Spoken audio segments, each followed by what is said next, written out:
Okay, so this may or may not be needed, but I'm going to start with it, and then if Bob doesn't need it, he's not going to use it. But I just want to welcome a couple of people here.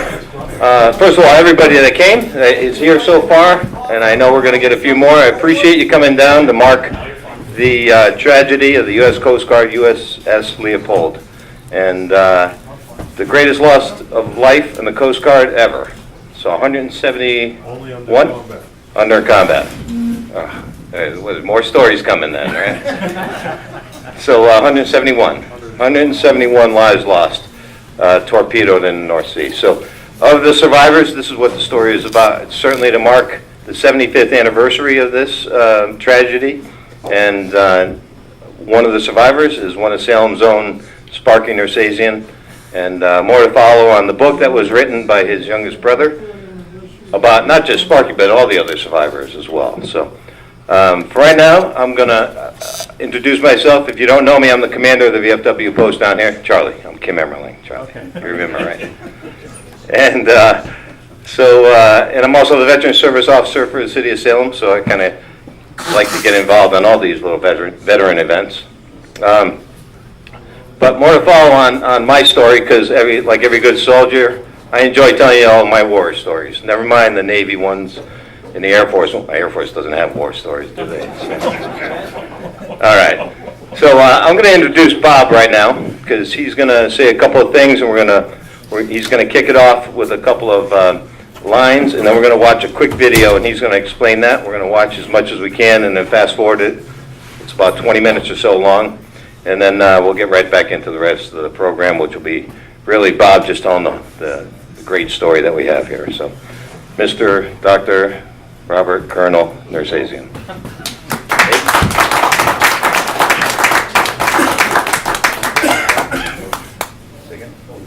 Yeah, at some point. All right.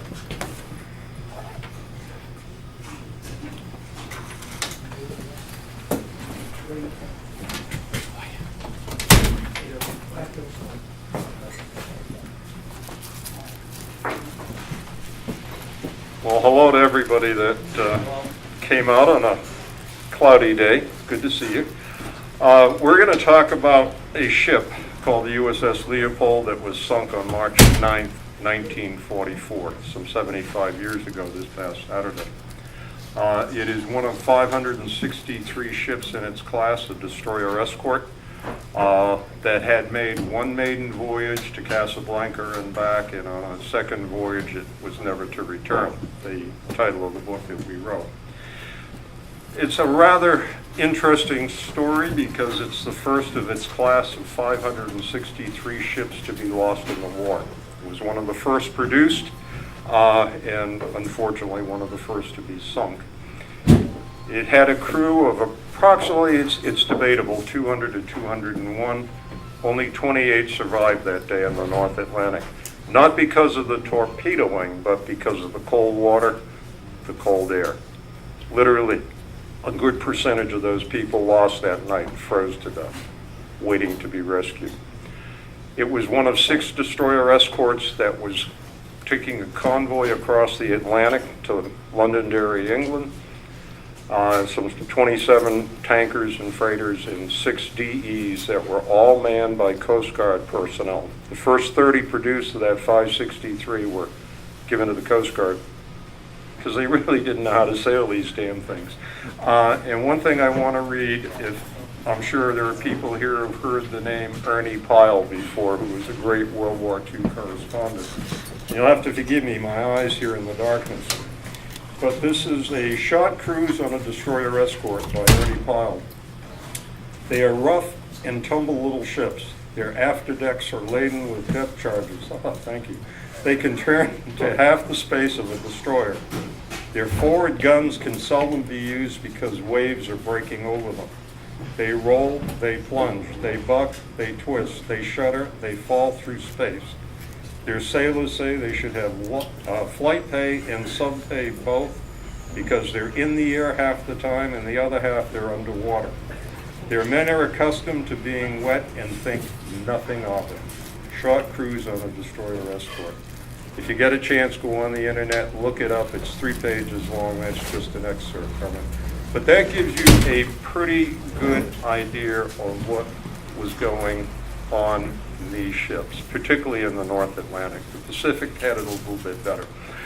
We're going to see a video in a few minutes, and I was going to read from the book, but to make things go faster, I'm just going to make a few comments if I can. These men that manned those 6 DEs pretty much trained together at Manhattan Beach, and they went through hell down there for a short period of time before going off to their ship. And what I'd like to do very quickly is just give you an idea of who they trained with.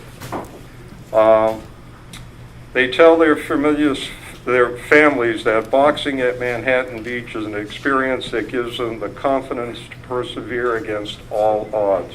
Now, it seemed kind of strange to me when we started researching this, but these guys, when they got to Manhattan Beach for their basic training, had to learn to box.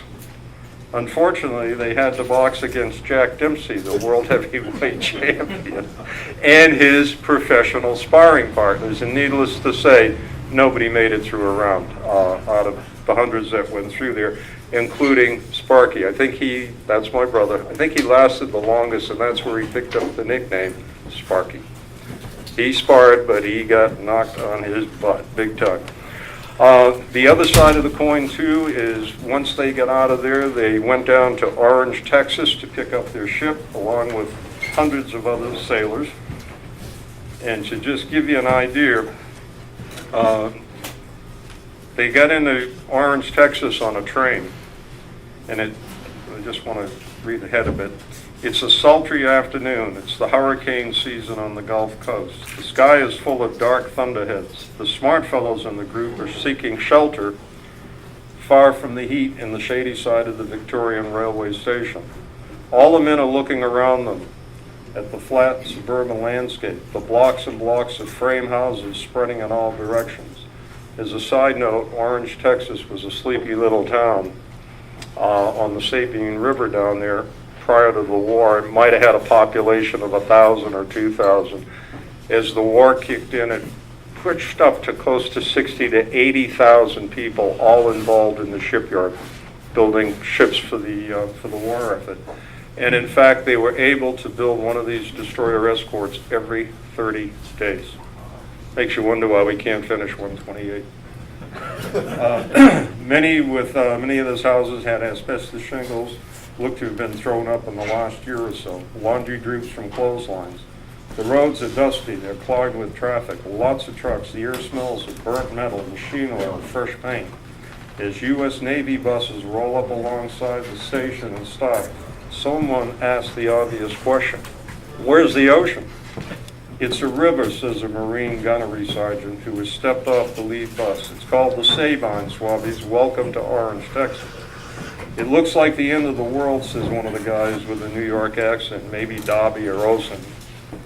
Get your sorry asses on the buses, says the Marine. Time and tide waits for no man. So now that we're trained, we're on the ship down here in Orange, Texas. They've done some basic cruising and testing out the ship. But to give you an idea, once they get out into the North Atlantic, as said by Sparky in a very short statement, being on duty, it was so cold in the North Atlantic that 5 minutes at your gun mount and a Hershey bar that you had in your pocket below deck were absolutely free solid. It was so cold that once the ship was torpedoed, you were in the water and you were trying to help anybody that was nearby. As he said, 3 feet left, I can grab you. 3 feet right, you're dead. There's just no movement of your limbs.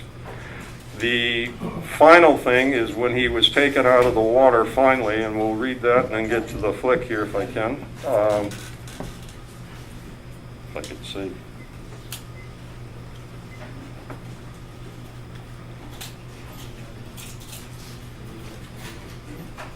It takes a while, but eventually the joist comes to the 2 rafts. Sparky sees the cargo nets hanging over the side. I look up on the deck and there's this big Italian guy with nothing but a skivvy shirt on and a rope around him. They are letting him down the side of the ship. He's grabbing guys one-handed. I got my life vest on and the big guy asked me if I could make it up. I'm going to try. One by one, arm over arm, I just feel and get another rung of the ladder. Finally, 2 or 3 of the guys just grab me, throw me on the deck like a caught fish. I'm lying on the deck, freezing, and someone asked me, what would I like? I stated, I'd love a shot. Someone yelled, Sparky, I got a shot for you. I'm wondering who on the Joyce would know me. That's the rescue ship. Here I am in the middle of the North Atlantic, 700 miles from no place. And it turns out to be my neighbor, Dr. Henry's son, Ensign Richard Henry. He went to MIT with my younger brother Art, and his father delivered all 5 of us. Dr. Henry was the family doctor. What a coincidence. He hands me half a bottle of booze and says, Sparky, live it up. So that gives you an idea of how the book goes. The actual story, what we're going to see for a few minutes, and we can edit this, it goes about 29 minutes, and I don't want to bore you to death, but this is a production of Vimeo, and it's titled the USS Leopold. So if you want to see the whole thing and not rush through it, just go Vimeo USS Leopold. You can also go Vimeo U550, and I'll explain very quickly what that means. We mention it in the book, but not in great detail. When the ship was sunk on March 9th, the following month, obviously it was replaced in that escort division of 6 DEs with another one. This one was a Navy ship called the Gandhi, same class of ship. And there was a convoy mustering early in April from the same spot in New York where the prior escort had gone, and Leopold never made it back. And all of a sudden there was a massive explosion on a ship called the Pan Pennsylvania, which was in those days supposedly the largest known tanker. And the thing was just bursting out in flames. And the gentleman you're going to see here, Bob Wilcox, figured that it was a U-boat that actually, it's right off of Nantucket. It was found back in 2012 by people I know down in New Jersey, scuba divers. And he assumed correctly that they were hiding under the tanker that was absolutely billowing in smoke. So he went around the tanker with his ship in depth charge, 360 degrees, causing the German sub to surface. By now, the Gandhi and the Peterson, there were 3 DEs, had the U-boat conning, asked them to surrender, and they said, no way. And if you see the coning tire in that U-boat, I mean, it's Swiss cheese. There's nothing left to it. And part of that was for the revenge of the loss of Leopold. The Leopold and the Joyce were, any of you Navy people know, were sister ships. They partied together, they came in dock together, they trained together. The 6 ships together were fairly close, but those 2 were husband and wife. There was no 2 ways about it. So at that point, pay attention to Bob Wilcox. He's in a kind of a checkered shirt. He's the captain of the rescue ship, the USS Joyce. The best way to describe him, I've met his son and I've met his granddaughter. Strict disciplinarian, very serious guy. Graduated the Coast Guard Academy in 1931, so here he is in 44. He's not an old man. He's pretty young. He's in his 30s. But he was described by all of the crew that I was able to reach from the Joyce as John Wayne on steroids. And there's no question about this. He was awarded medals from the French, from the British, and of course, our country. He's quite a war hero. He died in 1995 with full caisson ceremonies at Arlington National. That doesn't happen every day. So let's take a peek. That is basically it. We edited just so that we don't bore you to death for an hour here. I highly recommend that you listen to the Vimeo on the subsequent sinking of the U-boat 550, which happened about 30 days later. Talk about a revenge battle. That thing, there was so much gunfire, there was actually friendly fire ricocheting off the DEs and actually injuring people in the American ships. It's war as hell. That is about it. Yeah, that is not about it. No way do you get off with that. Can I just ask a question for Yeah, so that's what we're gonna do, right? So there's a whole lot more to this story and how Bob's involved, so, Sorry. you can start. Look, could you just touch on what those torpedoes actually were that the Wilcox was, that the Joyce was running from? You mean the one that hit the Leopold? No, the ones that were being fired at the Joyce. They thought they were from a U-boat. Well, of course. You're in the North Atlantic. It's midnight, 11 o'clock, 10 o'clock at night. It's wintertime. The water, the air is cold. You've got a ship that's breaking in half. It was held by its upper deck only with the stern and the bow V-shaped out of the water. Most of the crew that didn't already jump overboard and drown or, cardiac arrest were on the stern. And the stern rolled over, and that was the end of it, most of the crew. Fortunately, my brother was sitting up on the forward deck gun, the number 1 gun up high, because he was shooting at the U-boat before the torpedoing. But the Germans used an experimental T5 torpedo, which is a homing torpedo. More often than not, it came back and sunk the sub, but they got lucky. You also have to look at this from the point of view of the Germans. They were looking at a DE coming at 23 knots to cut them in half. They were on the surface. They crash dove. They did a Hail Mary, and they came out the winner. And when they heard the depth charges go off, they thought it was the other DE coming in to rescue, going after them. They were rolling off the deck of the Leopold, even though the safeties were on. So the question was, where did these other torpedoes come from? Well, first off, they thought there were no other torpedoes, at least the court of inquiry. And that's absolutely against some of the eyewitnesses that you heard. There was one guy on the deck, and I don't recall his name, who said he actually crouched down like he was going to the bathroom because when the torpedo hit, it gave him a better chance of springing up. Otherwise, his legs would have been shattered. We know from the U-boat records and from the captain coming over here to meet with these crews post-war that he only fired 1 torpedo. We also know that by the German U-boat records that we checked over in Germany, that the closest U-boat was a 606 and it was over 200 miles away. So that only leaves the 255 U-boat that sunk the Leopold. Now the question I guess you have to determine is, did they imagine the torpedoes? In which case, bad choice. You could have saved probably 150 of the crew, maybe even more. Or were there actually torpedoes? I think Novotny said it best. They came back a 3rd time, meaning they left twice. They left the first time for a torpedo, they left the second time for a torpedo. We did some extensive work talking to the few survivors we could that were on the Leopold. They honestly had no clue.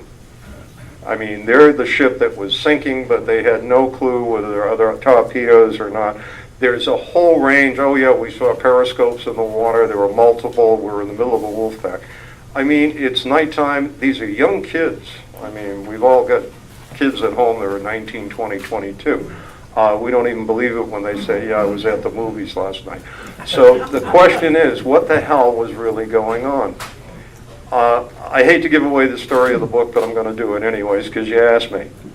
We did a lot of research on this, and we had to trace this literally to the west coast of the United States to a guy named Dusty Miller, who was a chief bosun's mate torpedo man. He's probably about 77 years old, and he works at the U.S. Navy Underseas War Museum in the state of Washington. And we sent all the records out to Dusty and said, can you shed any light on this?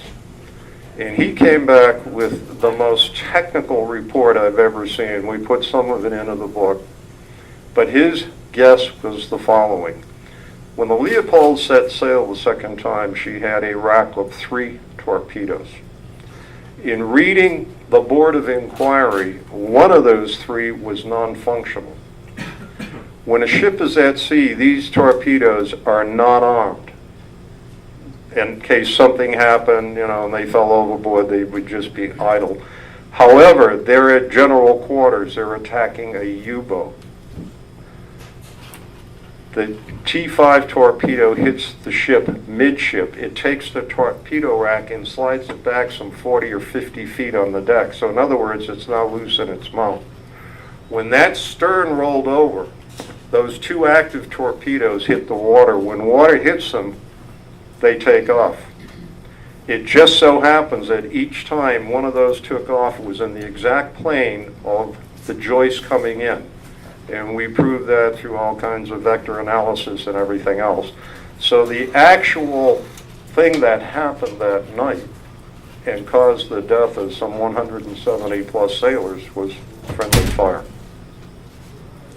Tragic as it may be, and we've explained this to multiple families who are still following this story, it at least puts it to rest. There was no way in hell they would have known that on the joist that night. There's just no way. And the commander of the convoy, who was sitting in one of the other sister ships, the Pool, refused to send back a second DE to help in the rescue. He feared that there was a wolf pack, that he was going to lose not only the Leopold, but he'd lose the Joyce and perhaps a third ship. He had 27 major ships carrying cargo to England. He was now down to 4 DEs to protect it. It's not adequate. You've got to be in both flanks and front and back. He could not spare a second destroyer. Doctor? Doctor? Yes. I was a regular customer of Nelson's Spa. Me too. I'm sure you were. And I remember your brother Sparky, and I remember your father. Mm-hmm. And we had a telephone conversation some years ago, I'll remind you about it later, but you told me about your father's story, which I think is just as remarkable. Do you think it would be appropriate to briefly tell the audience about him? He was a character.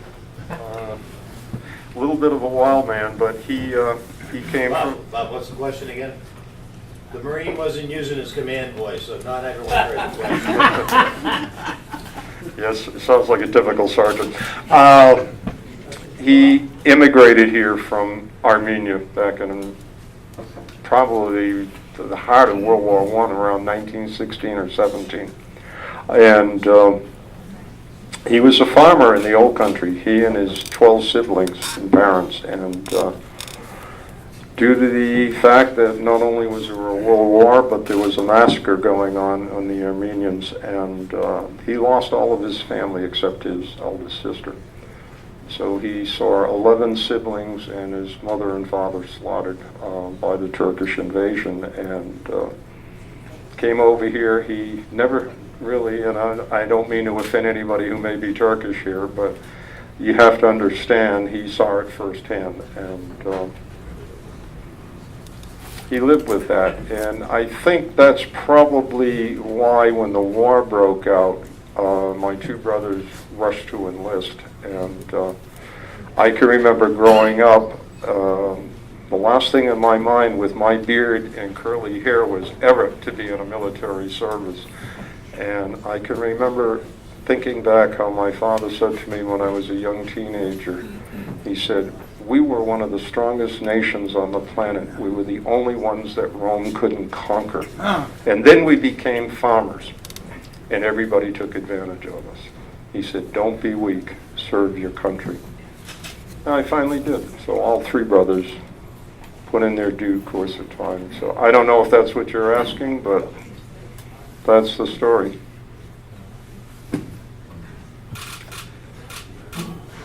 So. Anybody else? I mean, it's like, I could go from now till next Thursday, but it's like, it's been fun. Ask him if it's over. It's pretty cool. Okay, so, yeah. So part of this event was to recognize certainly the tragedy of the USS Leopold and the loss of the Coast Guardmen, but also to recognize Sparky. Maybe you can speak to that, Bob. What happened after the war? before I start talking about it. You can tell it better. Yeah, I Well, what was, happened after the war and why we're here. So to not only recognize the tragedy, but also the surviving story of his brother Sparky and the community impact that he had. So, yeah, for those of you who knew my brother, and I guess you must have, he was a pretty quiet, laid-back guy. Give him a set of golf clubs and a pack of Camels, and he was in seventh heaven. He didn't require much, but he was really a very intelligent man, a member of Mensa when he got back from the war, which is not easy to get into. Dickie could probably tell you more about him than I could, but he really just ran a corner grocery store. He had no great ambitions to go back to college or anything like that. And one of his friends, along with Dick, who is here today, was Mike Ruane. And when Mike decided to run for political office, he came to Sparky and said, "Can you do it? Can you manage my campaigns?" And Sparky did it with a grain of salt. He loved doing that sort of stuff. And, you know, Mike had 30 years as state rep. Probably a record. So that's who he was. No pretenses. He was a great uncle to my kids and my sister's kids and my brother's kids. And he was just a young kid, 22 years old, serving his country like everybody else on that ship. So there you go. you got something to say, Mr. Kevin? Very well spoken, Bob. Very well spoken. Thanks, Joe. Yeah. Very well. And we did beat you. Huh? Tully Square did beat your team back in 1955. No, you And I think Sparky pitched that game. No, you didn't. So, Mr. Beason, how old are you now? How old are you now, Mr. Beason? Almost 90. Almost 90. All right, so we got a friend of Sparky's. They grew up together. Another fellow Armenian, Mr. Avesian here. He's been in Salem walking around forever. His father was walking around. Remember his father walking around? Right? Why not Watertown? Now, just to talk about the genocide for a minute. My father's parents were slaughtered by the Turks. And my mother's parents were slaughtered by the Turks. And as much as I asked them to elaborate on what happened, none of them would talk about it. But when my father was 16 years old, he got shot in the back by the Turks. And he laid vacant dead, and he was rescued by a Turkish family that brought him back to health. And then he migrated over this country in 1922 or 23. Then he brought his wife over in 1928, and then I was born in 1929. All right.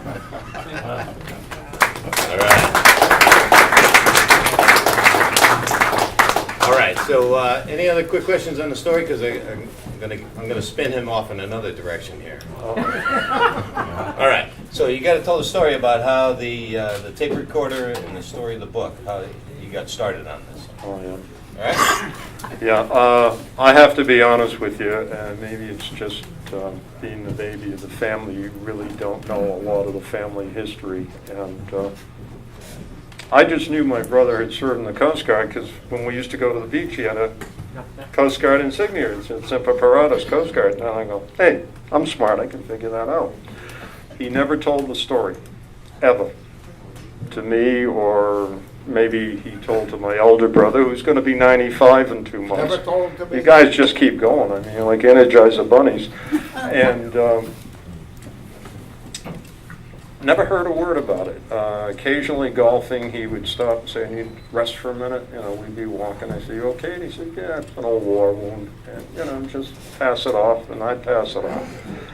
Turns out that when my eldest daughter was in high school over at Masconomet and assigned a paper by Don Dolliver from Marblehead, talk about local, you got to write an essay about somebody who served in the military, preferably in a war. Bells went off. My uncle, I know he was in the war. So she went over and interviewed him, for about 45 or 50 minutes. And it's a fascinating interview. It's on the internet under YouTube if you just light up his name. Shed a lot of light on what happened that night. And I have to give my brother credit for dealing with the tragedy that occurred that evening. And he's talking to a 16-year-old with her 8-year-old brother and 5-year-old sister making noise in the background like you wouldn't believe. And she basically had this tape for years and didn't even think about it.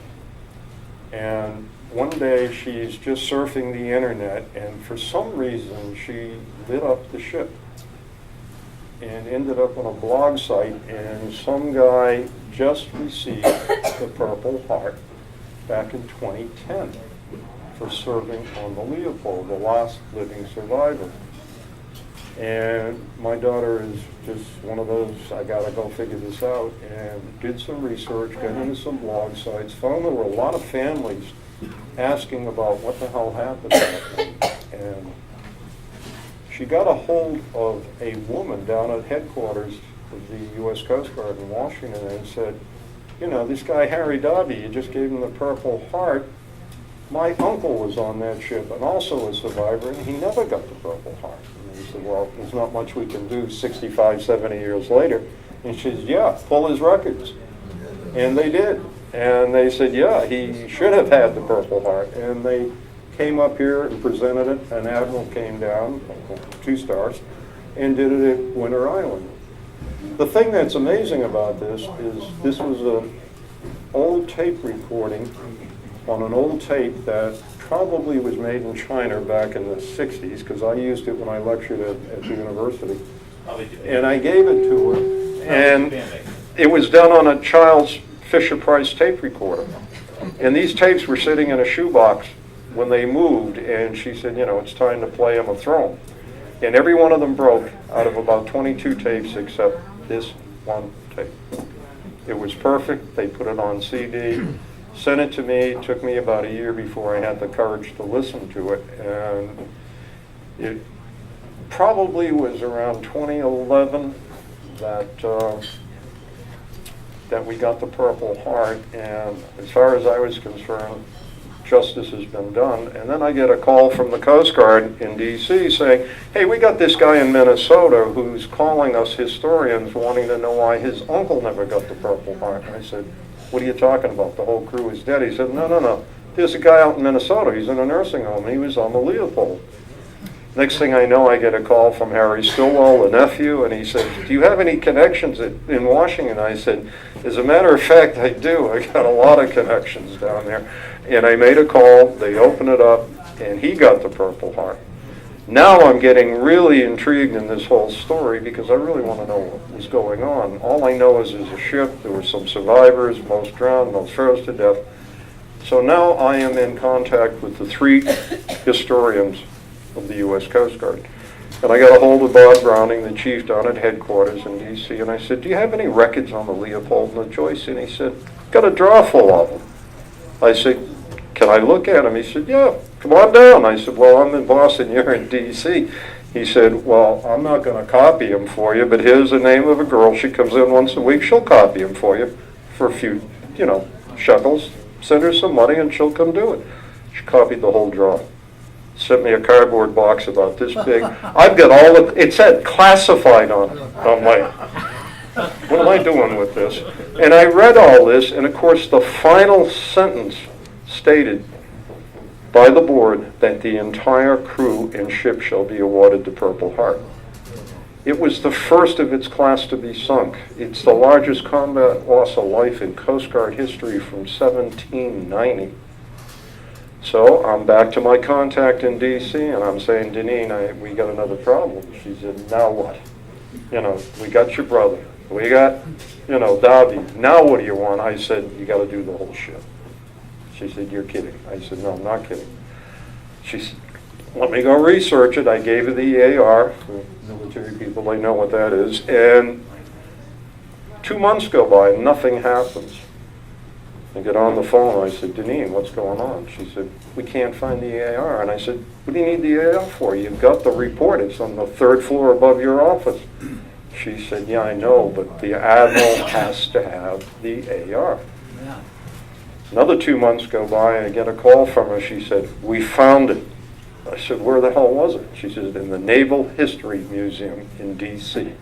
So they've been searching all over the District of Columbia trying to find this article. And she said, you're right, and the Admiral is willing to do it on Memorial Day 2013. Can you fly down to D.C. and call all the family members? And I said, yeah. I said, how official is it? She said, 99.9. The next day I get a call, and she said, he doesn't want to do it on Memorial Day. How about 2 days before? Because there's going to be thousands of people on Memorial Day for the Tomb of the Unknown Soldier. It'll be a major screw-up down there. So we flew down 2 days before. They awarded the USS Tampa, which was the largest loss of Coast Guard life in World War I, and the Leopold, and presented to one family that we could get there whose I think father never received the Purple Heart, but was deceased. We presented it to his family and to the ship as a total. So it's been put to rest, finally, after all these years. Yeah. All right. That's it, Jim. Right, so you can move over there. You've gotten this award already. So I just wanted to summarize everything. We're going to have some food here. Someone's not going home until they come and get these keys, and they were left on the bar over there. So we are going to have some food laid out in just a minute here. You're all more than welcome to stay and partake. If you didn't know, we just finished the kitchen here several months ago and extended the bar. So we have food here now for occasions such as this, and eventually we're going to have a handicap ramp exit out here working through the Historical Association, so that's going to be another change coming down the pike. But part of Bob's story is in the 75th anniversary of the tragedy was the city council passed a resolution recently, right near the anniversary date of March 8th, and I just want to read a couple of these things about it, because Sparky was not only a survivor of this tragedy, but he ended up becoming quite the community icon here. If you know where Mandy's is, that's exactly where the store was for many, many years. And I'm going to skip the whereases that are in here, because there's about 14 of them. Typical city fashion here. So. But it just speaks to Sparky, Nelson Sparky Narcesian, served his country with honor, courage, and sacrifice of the Coast Guard, as a Coast Guard gunner on the USS Leopold. And whereas, he was one of the 28 survivors of a crew of 199 and sunk in action in the North Atlantic on 9 March 1944. The worst combat loss in Coast Guard history. March 9th, 2019 is the 75th anniversary of the torpedoing and sinking, and which he and his fellow crew members spent many hours in the cold water in the Atlantic before being rescued. On his return to Salem after the war, he became a beloved fixture in the Tully Square, proprietor of Nelson's Spa, and a friend, confidant, and campaign manager of the former city councilor and state rep, J. Michael Ruane. Born, raised, and lived in Ward 3. That's the story of his experiences. The USS Leopold were captured and preserved in the book Never to Return by co-authors Randall Peffer and Sparky's brother, Colonel Robert Narcesian, also Salem. And as Bob spoke to, he was posthumously awarded the Purple Heart at a ceremony in Winter Island in 2011 for his courageous service to our country. And it's the community like this that keeps these stories going, because they get lost in history, as we all know, right? So it's remarkable that the tape was held, and she happened to pick it up, and it happened to work, and Japanese-made Fisher-Price tape recorder worked well that day. So it's just remarkable. But that brings to life the whole story, and of course Salem's connection. So thank you for coming, Bob. It's a great read. It can be had at Wicked good books down here? I think that's what Billy said, but it's certainly on Amazon and it's at Barnes & Noble. Right, Amazon, Barnes & Noble, Wicked Good Books has several copies, so if you're interested, please, it's a great read, it's a quick read, it moves right along, because this is a terrifying story. If anyone's, I don't know, has anyone in the Navy or ever tried to climb one of those cargo nets on the side of a ship? Marine Corps, we did it. Ah, please. All right, well, I said anybody, so you didn't have to clarify Marine Corps. You could have just said, I did.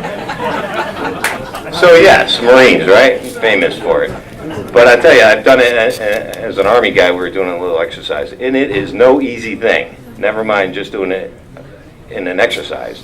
It's no easy thing to have that ship coming bouncing in front of you, and then to have it turn around when you think you're tired, right? It turns around and goes out farther because there's not enough water there, and they're like, oh, we'll be right back, right? And you got to swim out farther to catch them, and that's an exercise. I can imagine in the cold North Atlantic water, whether it's 31 degrees or 45, it's freaking cold, and your system doesn't work, your limbs don't work, and even the rescuers are having a hard time making it and surviving. So, one hell of a story, and I love the Salem connection, and I really appreciate you bringing the story to us.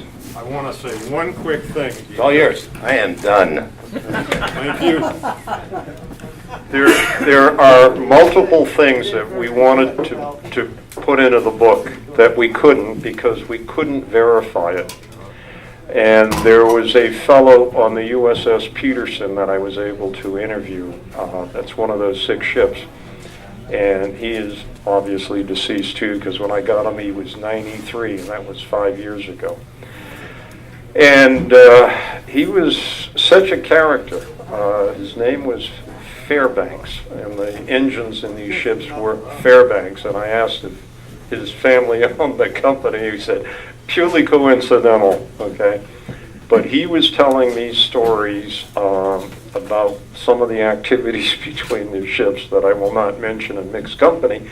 But in either case, I couldn't prove it. But there was one story that I think, and there's no way in hell that we can prove or disprove it, but when the Joyce got to England and obviously unloaded the wounded, there were 21 other sailors who spent a few days, and they were being shipped back to the States. Some actually came back on the Queen Mary to get their next assignment in their next ship.